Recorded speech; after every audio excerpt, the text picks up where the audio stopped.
warahmatullahi wabarakatuh. Waalaikumsalam. Balik lagi sama saya Bella ya. Terima kasih buat teman-teman yang udah klik video ini di podcast Sedulur. Nah, kali ini spesial banget. Karena apa? Karena tamunya nih jadwalnya sangat padat teman-teman. Tapi kali ini meluangkan waktu untuk sharing sama kita. Karena ternyata Bogor ini bukan cuma happy tapi juga creepy. Tepuk tangan dulu dong. Nah, jadi sebelumnya tuh kita ini ya sempat ketemu di podcast sebelumnya. Yang lain ya sebelumnya ya. Terus di belakang layar nih aku sempat ngobrol-ngobrol sama Kang Sandy. Ternyata beliau juga punya pengalaman horor. Makanya aku coba, Kang, ayo kita podcast berdua. Nah, ngomongin soal pengalaman horor, ternyata Kang Sandy ini punya pengalaman sebagai saksi mata tragedi. Tapi disclaimer, di sini kita bukannya untuk bermaksud mengorek luka lama dari tragedi, tapi kita hanya ingin sharing ya, berbagi biar jangan sampai tragedi-tragedi ini akan terjadi di wilayah-wilayah lain. Betul kan? Oke, Bella ya. Jadi ini yang diomongin adalah tragedi Paledang. Karena kebetulan saya tinggal di Kampung Bojomeros di Paledang, jadi dekat banget dengan jembatan Paledang. Saya lupa persisnya 2000 atau tahun 2001. Waktu itu yang jelas waktu itu saya masih SD. Anak kecil ini biasanya main bola, tapi main bola itu di SD Polisi 1. Dan kita tahu jadwal jam 5 itu jadwalnya kereta dari Bogor ke Sukabumi. Jadi di waktu itu kami selesai main bola, kemudian lari-lari sama beberapa teman ke jembatan. Itu saat keretanya melintas di bawah. Dan itu adalah saat tragedi di Paledang itu berlangsung. Jadi kami melihat ada beberapa orang yang jatuh ke kiri dan ke kanan, gitu kan. Terus setelah keretanya lewat, baru kelihatan itu ada, kalau tidak salah kan total korbannya ada 23. Nah kami tuh anak-anak kecil langsung ke bawah sambil teriak-teriak minta tolong ke warga lah gitu. Sebenarnya bagi kami itu kejadian di terowongan Paledang itu biasa. Karena setiap musim sekolah, libur sekolah itu selalu ada kejadian. Cuman biasanya 1-2 yang meninggal tuh nggak pernah banyak. 1-2 karena tadi ya biasanya namanya dulu tahun 2000-an kan naik kereta banyak yang di atas. Jadi orang mungkin nggak hafal kalau di situ ada jembatan karena posisi habis belok kok sedikit gitu kan, mungkin nggak hafal dia kepentok jembatan jatuh. Itu biasa sebenarnya tiap libur semester kita tuh udah lihat lah 1-2 yang meninggal tuh udah biasa. Nah tapi pas hari itu sangat luar biasa karena sampai 20-an lebih korban. Itu korbannya asli Bogor Kang atau ternyata dari Jakarta. Orang Jakarta, mayoritas Jakarta. Nah, kan kita jadi tahu lah gitu, kenapa kok bisa sampai 20 ya? Biasanya 1-2 mungkin orang yang nggak ngeh itu. Jadi ternyata menurut versi yang saya dapat itu ada seorang yang naik di atas itu, dia bawa tas carrier. Karena kan memang itu mau pada ke gunung kan, bawa tas carrier. Dia sih sudah nunduk, tapi tas carriernya nyangkut. Jadi yang belakang tuh tuk gitu. Makanya ada 2 orang yang kalau nggak salah itu jatuh yang ke sela-sela gerbong. Nah itu yang kegiles badannya kebagi 2. Atau ke bawahnya agak jauh sampai ke tempat sampah di lapangan Paledang itu. Jadi luar biasa. Tapi waktu akan lihat itu gimana rasanya pas? Yang ngeri ya, anak kecil gitu kan. Saya turun tuh ke bawah. Setelah dari atas saya turun ke bawah. Jadi yang paling saya ingat ya itu kayak ada korban, kepalanya itu mungkin bolong atau apa kan jatuh ke rel ya. Relnya ada bau-bau jam tajam juga kan, atau kena batu gitu. Jadi dia kayak apa ya? Kayak ngeluarin busa warna putih gitu. Otak itu otak. Tahu kan otak ayam? Iya. Nah, kayak gitulah gitu. Tapi ini kayak berbusa gitu. Nah, terus kalau lama kita manggil orang-orang kampung kan mulai ada ustadz juga, mulai bacain syahadat. Jadi kita mulai satu sampai ke bawah pasang jembatannya. Kan cukup sekitar berapa ya? 100-200 meter lah. Banyak berlimpaan. Tapi abis itu udah lama polisi datang atau agak lama nih nunggunya? Agak lama ya. Agak lama mungkin sekitar 30 menit ya. Baru polisi datang, saya masih itu karena nggak ada ambulans yang memadai, bawa pakai mobil bak, dan dibawa ke PMI benar gitu. Itu malam itu langsung sepi kan gitu. Satu kampung gak ada yang berani keluar. Iya ya, pasti ya. Iya. Terus tapi habis kejadian itu Kang Sandy kan waktu itu masih SD kan, masih kecil lah. Kebayang-bayang atau misalkan kebawa mimpi nggak sih? Enggak sih, kebetulan enggak ya. Alhamdulillahnya enggak. Ya enggak yang setakut itu sih, gitu. Cuma kayak masih nggak percaya aja lihat banyak korban kayak gitu.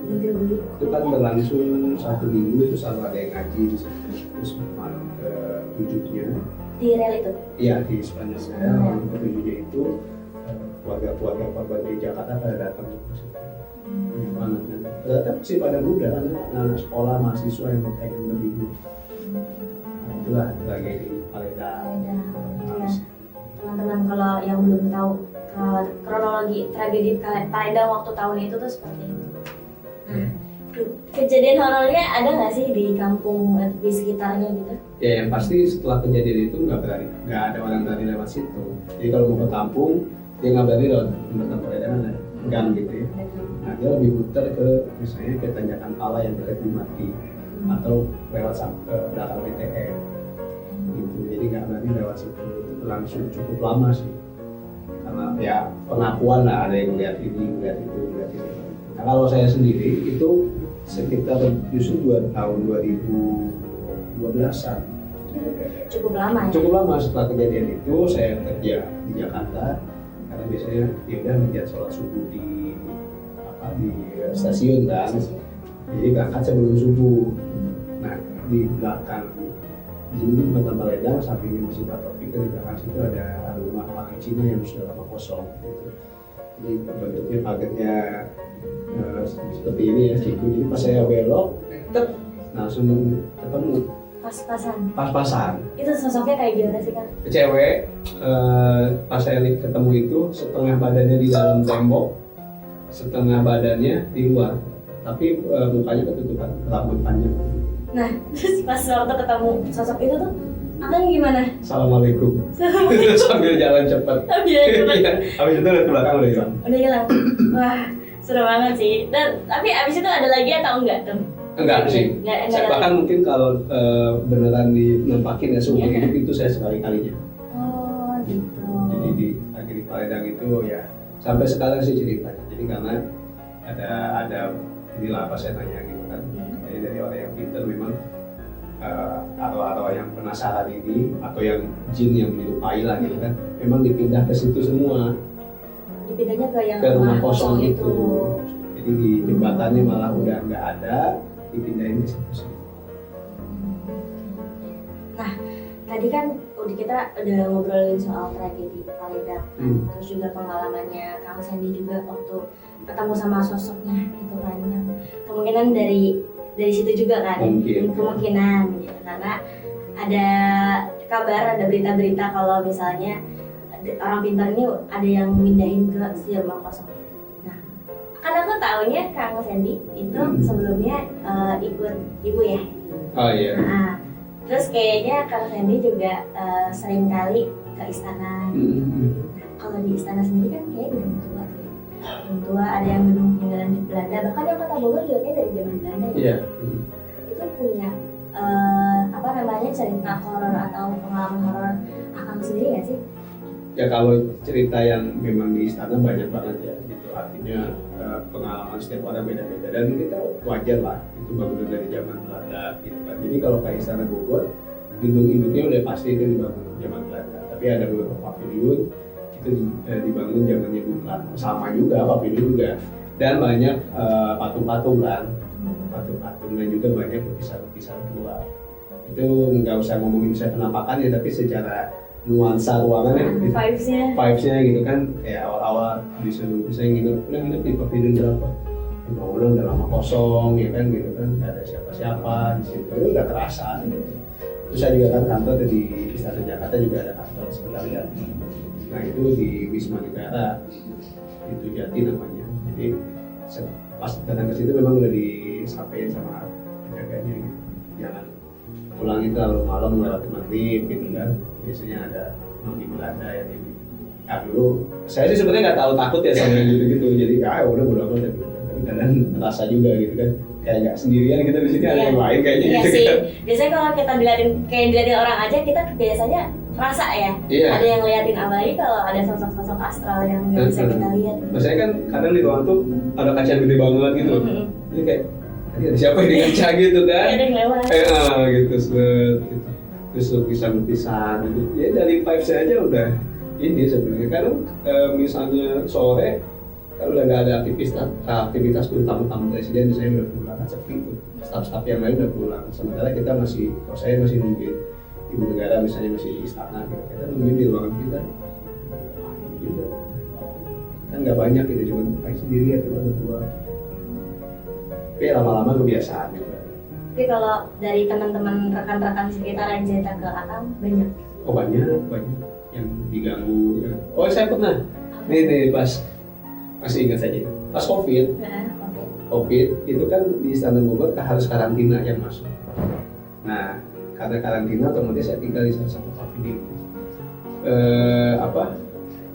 saya nggak bawa kunci karena biar dibersihin sama teman-teman cleaning service ya. Jadi nggak dikunci.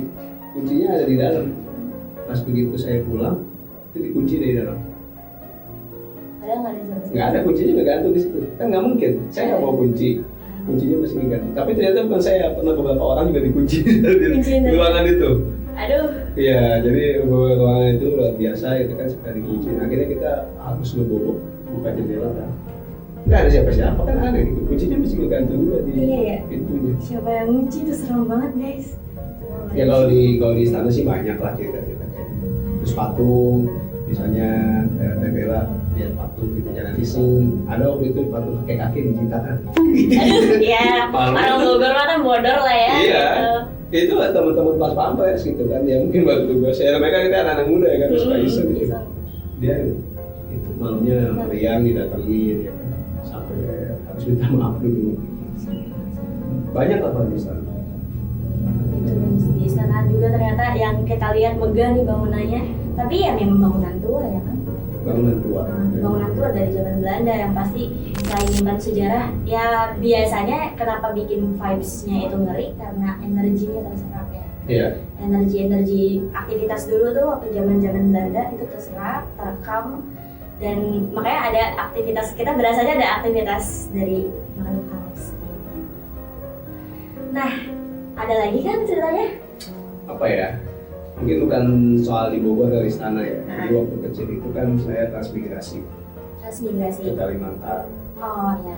Di sana juga sama gitu. Terutama di Kalimantan Barat itu magicnya kan kuat.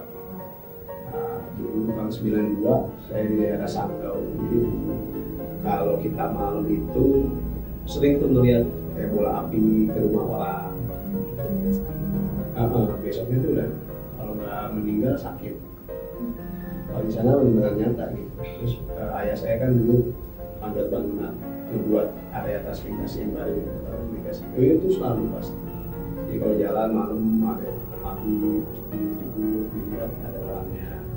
Terus kalau tukang bangunan bawah tangga tiba-tiba lewat satu jembatan dia nggak kuat karena ditumpangin.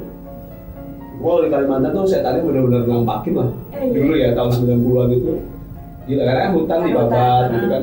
Abis itu nggak jauh dari tempat saya juga masih ada orang Dayak yang kalau ada yang meninggal nggak dikubur tapi ditaruh di pohon gitu.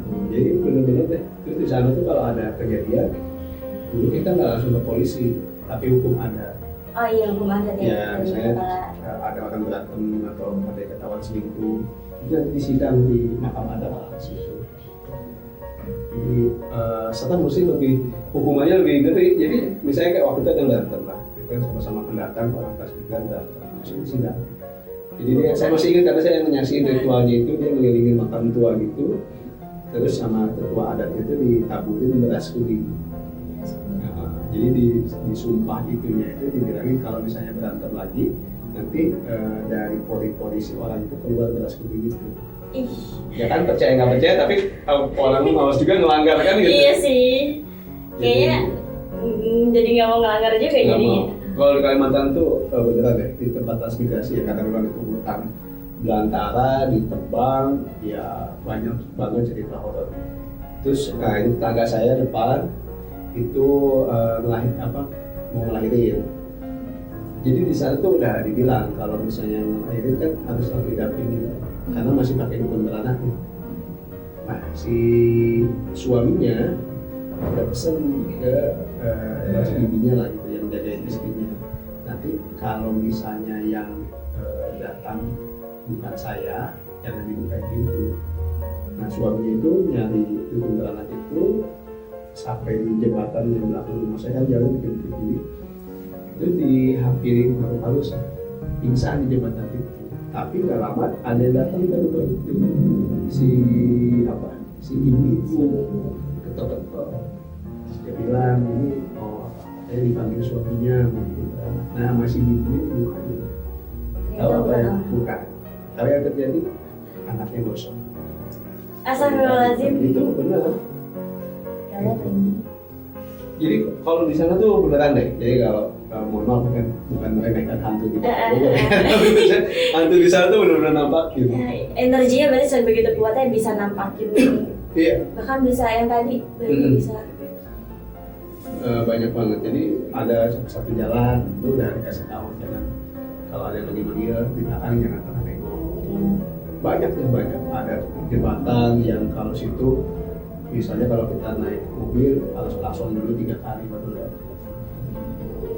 Banyak Kasablanca ya. Iya. Kalimantan. Nah, tadi kan ngomongin soal sihir-sihir gitu, ilmu hitam ya gitu kan, yang tadi api bola api terbang.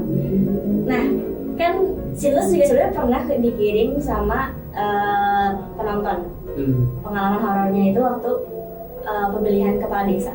Nah, sekarang ini kan lagi politik nih kan, ada nggak sih pengalaman gitu? Tapi semoga nggak ada sih sebenarnya.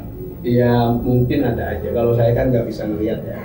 Kalau kata yang guru-guru yang pintar ada. Ya makanya kita membentengi dirinya terutama sholat, ya kan, zikir, puasa itu yang bisa membentengi hal seperti itu. Yang didoakan oleh banyak orang juga seperti itu. Kita nggak bisa menutup sih. Kalau saya pribadi, saya sampai kemarin dibilang nanti di depan. Masa sih ada yang mau nyerang saya bilang gitu. So ini politik. Iya. Tapi misalnya saya sendiri nggak pernah memikirkan mau nyerang orang lain buat apaan kan gitu. Karena saya percaya kalau kita berbuat baik berbalik ke kita, kalau kita berbuat jahat juga berbalik ke kita kan gitu. Tapi memang ya seperti itu. Nah kebetulan waktu di transmigrasi itu kan saya cukup kayak cerita-cerita begitu karena dapat tetangga orang Bali, dapat tetangga orang Jawa, orang ini yang bahkan mungkin mereka berlatih kanuragan, berlatih seperti itu. Jadi namanya ilmu dulu kita ceritain, bahkan tetangga saya punya ilmu misalnya hawa ronte.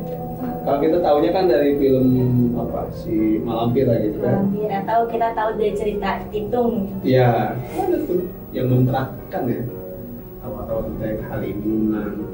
Kalau yang dari Sunda mungkin ada 3 bencana supaya perpindahan tempatnya cepat.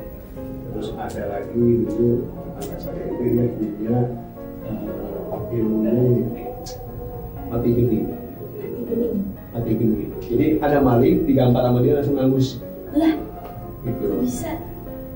Kita harus sebenarnya puasanya 40 hari, sahur sama bukanya pakai cabai rawit. Waduh, serem banget sih, nggak sakit lambung. Iya, ya mungkin untuk nyampe ke sana kan perlu persiapan panjang ya. Dan memang itu ujiannya biar lu beneran gak nih pengen belajar ilmu ini gitu kan. Iya. Jadi saya mendapatkan banyak cerita seperti itu dari orang-orang yang dari kampung, dari mana di wilayahnya ada ilmu ini. Dan ada beberapa yang mempraktikkan. Katanya sih yang paling sulit ya untuk dicapai itu halimunan menghilang. Itu dari Bogor atau Jawa Barat? Enggak lah, mungkin di Pulau Jawa lah. Pulau Jawa. Ada beberapa orang yang nyoba stres loh, masih tetangga saya. Sih nggak mau nyobain. Iya, karena berat. Karena berat sih kalau kita nggak sanggup untuk menerima ilmunya ya. Kalau nggak mengenaskan ya stres itu ya. Ya nggak tahu nih kalau anak-anak muda masih percaya gitu-gitu nggak? Kalau aku sebenarnya percaya, kalau percaya dibilang nggak percaya aku beberapa, kan aku juga waktu zaman SMK tuh nancak gunung. Zaman SMK, lulus SMK tuh nancak gunung. Kalau aku pribadi selama nancak gunung nggak pernah gitu. Meskipun aku nancak gunung dalam kondisi hike gitu. Tapi waktu lagi camping aja, camping ceria gitu, waktu pas SMK pramuka, waduh kesurupan masal. Aku kebetulan panitianya, kesurupan masal. Dan ketika aku prepare, aku kan hamil ceria prepare di Salak gitu, prepare di Salak hamil 1, wah aku mencari, karena kan kita pakai tenda pluton yang 40 orang itu, nyari lahan yang rata dan luas untuk tenda pluton itu. Kita mencar, aku bawa senter 1, nemu nih, pas balik badan, lah cahaya dari musola yang tadi kita stay itu hilang, jadi gelap aja. Terus panik, mungkin karena timbul panik itu, panik. Terus beberapa kali karena aku nggak bisa lihat jalan, aku kejeblos parit. Nah, pas aku mengarahkan kamera center gitu kan ke sebelah kiri, nggak tahu kenapa rasanya pengen lihat ke atas. Pas lihat ke atas tuh ada kaki gede banget jalan dari satu pohon ke pohon lain. Itu nggak kelihatan atasnya tuh kayak gimana, saking gede. Di situ panik kan, makin kenceng zikir, lalala. Terus hampir masuk jurang, terus jalan lagi cepet, dan akhirnya ketemu si cahaya dari musola. Sering naik gunung kemana? Kalau aku seringnya ke Gede sama Salak karena memang dekat ya dari Bogor gitu. Tapi kalau dari luar Bogor, ya aku pernah ke Sumbing. Oh, Sumbing. Jadi suka naik gunung. Tapi sekarang Tinggali, Semeru, Kerinci, dan tinggal dulu tertinggi gunung tapi di Indonesia. Masing-masing dulu punya ya ceritanya masing-masing. Kalau yang paling horor di mana? Bukan di Kerinci atau di Jani. Kalau saya di Lawu. Ada apa ya? Ya biasa, kalau malam-malam waktu itu dengan musik kayak gamelan. Karena ada pasar center kan, sebelum puncak itu kalau kita lewat Tanah Cemoro Sewu apa Cemoro Kandang itu memang ada lewatin situ. Ya di gunung lah kita apa ya, nggak boleh sombong, menghormati, bergantung sama yang lain kan nggak bisa sendiri. Makanya orang-orang yang sering naik gunung sih harusnya secara kepribadian lebih wise. Alhamdulillah, amin. Itu dia. Terima kasih banyak nih udah Sama-sama. mau sharing-sharing. Tadi ceritanya dari mulai saksi mata dari tragedi Paledang, terus tadi waktu transmigrasi, waktu di istana juga, sama terakhir tadi di gunung. Banyak banget kita cerita-ceritanya. Oke teman-teman dulur, buat yang pengen kenal lebih dari sosok Kang Sandy, bisa follow Instagramnya ya Kang? Ya, follow Instagramnya Kang Sandy di sini nih, nanti ya ada di layar. Terus buat teman-teman juga yang baru nonton video ini, jangan lupa di subscribe buat dukung kita, dan juga like, comment, dan share biar kita tetap semangat buat konten dan ngasih narasumber-narasumber yang punya segudang cerita horor lain. Oke, saya pamit undur diri. Assalamualaikum.